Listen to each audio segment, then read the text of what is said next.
Thanks for joining us today for you on the Daily Edition. Home and away legend Lynn McGranger reveals why she's fighting for our Aussie farmers and bringing her castmates along for the ride.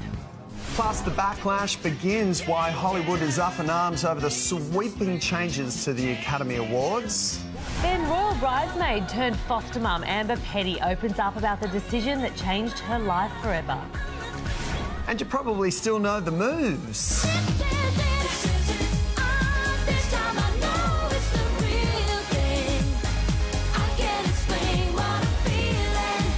Danny Minogue joins us live on the project that will have you up and dancing. Right now it's all happening in the newsroom, and Ryan, you've got an update for us. Yes, Tom Sully, good to be with you both. Good afternoon, everyone. We begin with breaking news. A man has been shot dead in the middle of a street in Sydney, in the suburb of Forest Lodge. A major manhunt is underway for two people who are on the run.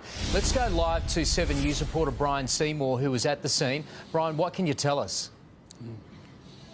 Yes, a major manhunt for a man and a woman. We have reports seen fleeing the scene here.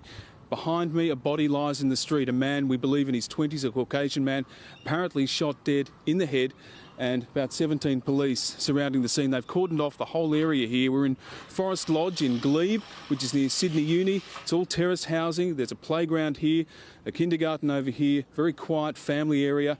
And incredibly, most of the neighbours I've spoken to didn't hear or see a thing. Now, this happened just after 12:30 this afternoon, and the man apparently was shot in the head, stumbled some distance and died right in the middle of the street.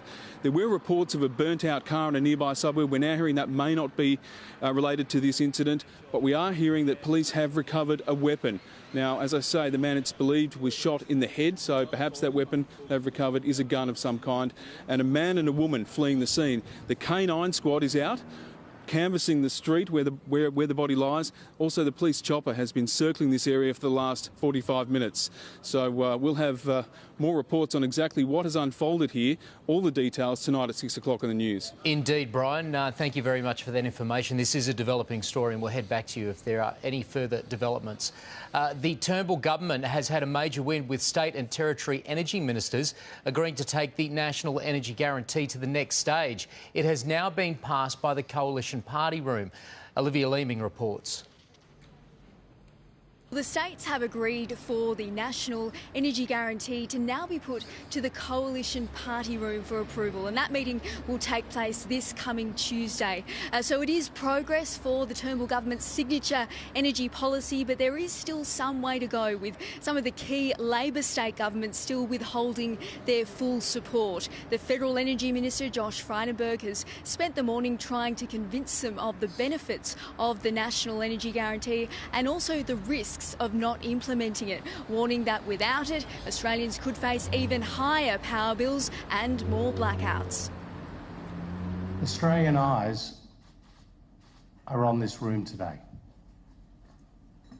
And what happens here matters to the outcomes around every Australian kitchen table and every Australian factory floor. Now, the Liberal state governments are well and truly on board with the National Energy Guarantee, but there are concerns from the likes of Victoria, Queensland, both state Labor governments, as well as the ACT, who are concerned that the emissions target is not strong enough, and they want to make it more flexible so that a future government could ramp that up down the track. So let's hear now from the ACT's Energy Minister. There's a long way to go on this yet, but the ACT will remain at the table as long as it takes to get this worked out. Now, there has been some protest action here outside the Shangri-La Hotel this morning, where the meeting is being held, trying to pressure the states to kill off this plan, but so far it looks like it has failed. The states have agreed to talk again late on Tuesday after the Coalition Party Room meeting, and then after that, draft legislation will be released for consultation. That, of course, then still has to pass the Parliament. Thanks, Olivia Leeming, with that report. A man is appearing in court today charged over a shocking series of sexual assaults on girls and women in Sydney's northwest. Police allege 51-year-old Gregory Richardson attacked 14 females aged from 40 to just 14 years of age. Most were targeted as they walked home from railway stations. The offences occurred between 1989 and 2013, and police believe there could be more victims. Investigation is continuing. We are inviting anyone who's been a victim of any sexual assault to contact police. Richardson was arrested yesterday during a police raid on his home. A man is fighting for life after being stabbed in Adelaide's north overnight. The 43-year-old suffered a stab wound to the back in Munopara. He was rushed to the Royal Adelaide Hospital in a critical condition. Police are searching for 3 males who are believed to be known to the victim. Sarah Hugel, the wife of Olympic swimmer Jeff Hugel, has today had shoplifting charges against her dropped on mental health grounds. The former publicist was accused of stealing a pair of $2,500 leather pants from a Byron Bay boutique. A previous statement from her lawyer said Mrs Hugel was suffering from anxiety and depression.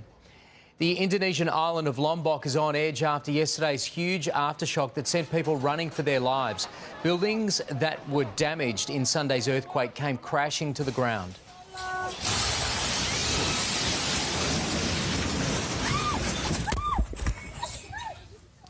The death toll has risen to 259 people, but it's feared the number could still rise. The Powerball has jackpotted to $100 million, setting a new record for the lottery draw. Last night, there were no Division 1 winners for the 7th consecutive week. The massive prize pool has only been beaten once before, when Oz Lotto climbed to $112 million 6 years ago. That money was split between 4 lucky winners.